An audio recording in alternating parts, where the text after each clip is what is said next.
Nestled in the heart of Ireland and spanning nearly 500 acres, Abbeyleix Bog presents a tapestry of unique natural habitats, rich with historical layers.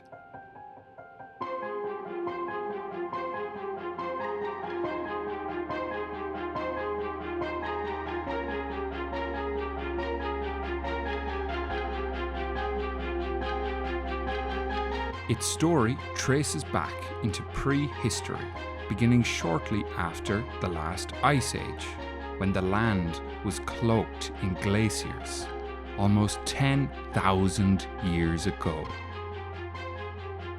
As the earth warmed and the ice receded, the climate transitioned to become warmer and wetter, and a lake formed in the glaciated landscape. Over time, this lake would allow for the evolution of a series of diverse living landscapes that today include a recovering raised bog,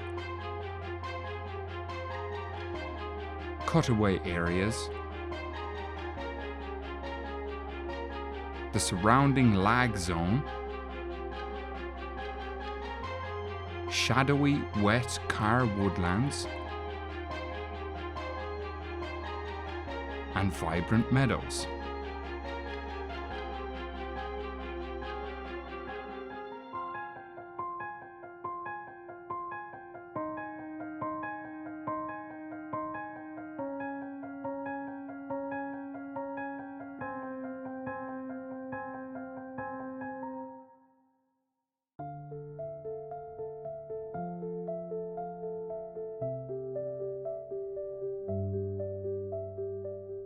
The Midlands was very, very wet because the drainage was quite poor. So you had more wetland in the Midlands than, for instance, you would have had in the east of the country.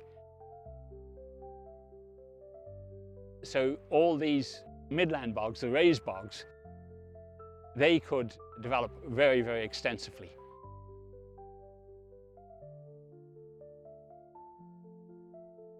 There was tons of little lakes and big lakes all over the whole landscape, and there was even a little lake here, probably about 6 meters or plus below where we're standing now.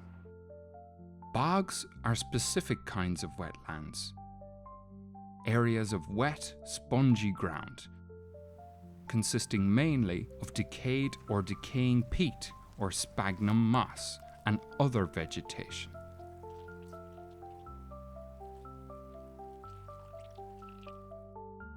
Found mainly in Northern Europe, Asia, South and North America, bogs have been around for millennia, but only recently has science started to appreciate their significance. The thing about a bog is that, you've got all your bog, you've got all your sphagnums and all that kind of stuff, but on the margins of the bogs, you've got this intersection between this wet acid water coming off the bog and the water that's coming off the mineral soil. And that creates different ecological conditions. So you actually get wet woodland, bog woodland, swamps, all that sort of stuff. Really, really very interesting stuff.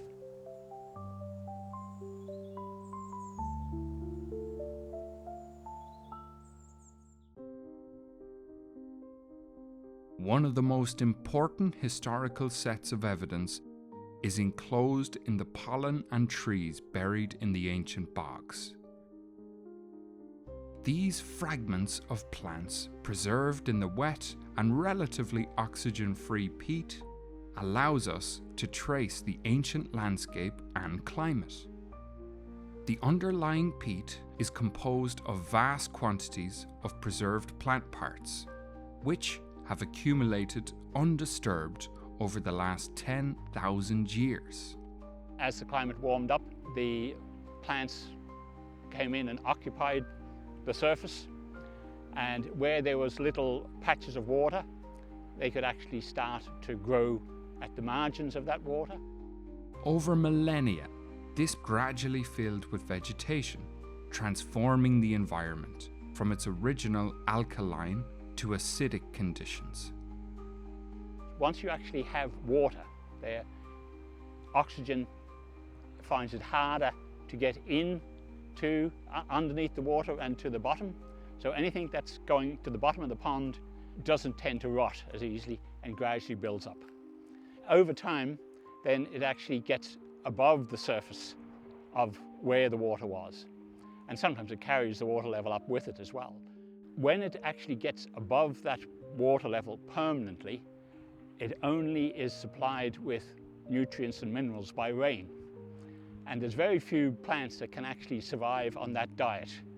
And one of them is the sphagnum mosses. The sphagnum mosses, which played a crucial role in the bog's development by creating an acidic environment conducive to peat formation, thrived under these new conditions. The ground becomes wetter and wetter because all the minerals that were in the surface layer, they migrate down, and that's when sphagnum comes in and starts taking over.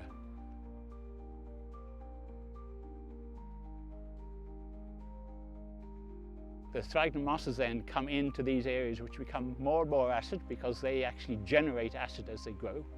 So they make the conditions more and more suitable for them and less suitable for everything else. It's a very, very, very selfish and competent plant to create the conditions for its own growth. In the end then, even the trees found it difficult to grow, and you gradually then start to get this dome, mostly made up of mosses, growing up. And it keeps on growing until it gets to the point where the water running off the surface is sort of drying out that surface too much. At that stage, it stops growing, and then it starts to spread out over the surrounding countryside. And as it spreads, it wets again. That sort of drier central area wets again, and away it goes again. So that process then can continue. Ireland is a bit different from a lot of other places. It can actually grow outside the original basin that it's occupied. So you've got a bog here, you've got a ridge there, a moraine or an esker or something like that. You've got a bog on the other side, and they gradually go up, and then they start to swamp that intervening country and occupy that. So the bogs then can continue to grow over the surface. That's why we have such, relatively large bogs in Ireland. The accumulation of peat, the slow decomposition of plant matter, is a significant chapter in the bog's history. This process captured carbon and shaped the landscapes over centuries, continuing up until the last century. Today, Abbeyleix Bog is not just a piece of natural beauty, but also a living museum, displaying the resilience and transformative power of nature. It stands as a testament to the intricate processes that sculpt our planet's landscapes, inviting us to step into a historical narrative woven through thousands of years of ecological change. This bog, with its complex ecosystems and deep peat archives, is a vital link to understanding our natural world and its ancient past.